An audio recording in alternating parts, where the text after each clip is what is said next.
Почитуван заменик председател во владата за економски прашања, почитуван директор на Фондот за иновации и технолошки развој Јован Деспотовски, почитувана председателка на Сојузот на стопанските комори, почитувани представници на компаниите домашни денес овде присутни, почитувани представници на медиумите, почитувани граѓани.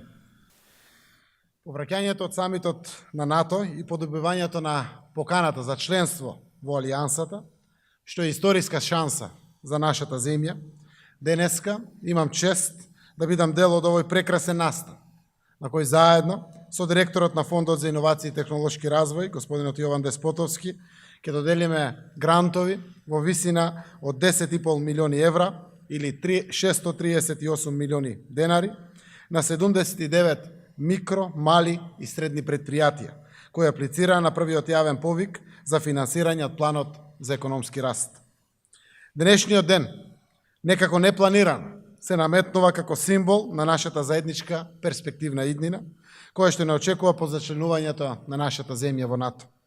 Тоа е иднина на безброј можности, нови инвестиции и иновации. Иднина на економски перспективи, кој што силно ќе ги поттикне предприемачкиот дух и креативноста на нашите граѓани.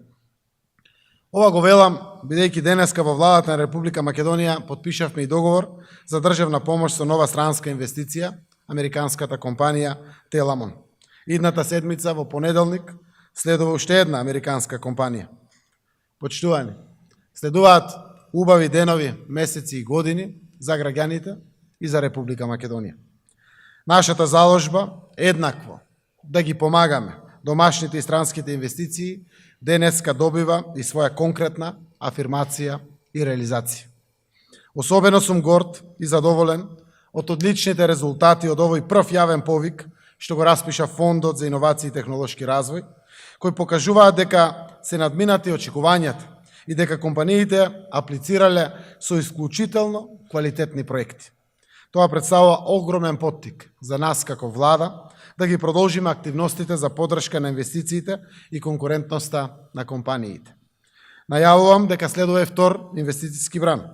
Преземаме веќе обврски да обезбедиме дополнителни средства за поддршка на компании кои аплицираат со своите квалитетни проекти за третиот столб од планот за економски раст. На компаниите добитници на државната помош сакам да им порачам дека владата останува нивен партнер и сервис во реализацијата на нивните инвестицијски планови и цели. Ова нека биде еден позитивен пример кој ќе ги мотивира и инспирира останатите компании да создаваат квалитетни проекти и да влезат во нови инвестиции, за чија што реализација државата ќе понуди помош и поддршка. Со зачленувањето на земјава наша во НАТО и со отпочнувањето на преговорите за членство во Европската Унија, функционирањето на институциите ќе се унапредува и ќе се доближува до европските правила и стандарди на транспарентна и ефикасна работа. Затоа, ја користам оваа прилика да ве повикам да имате целосна доверба во државните институции кои работат во ваша служба. Благодарам и нека е честито на сите.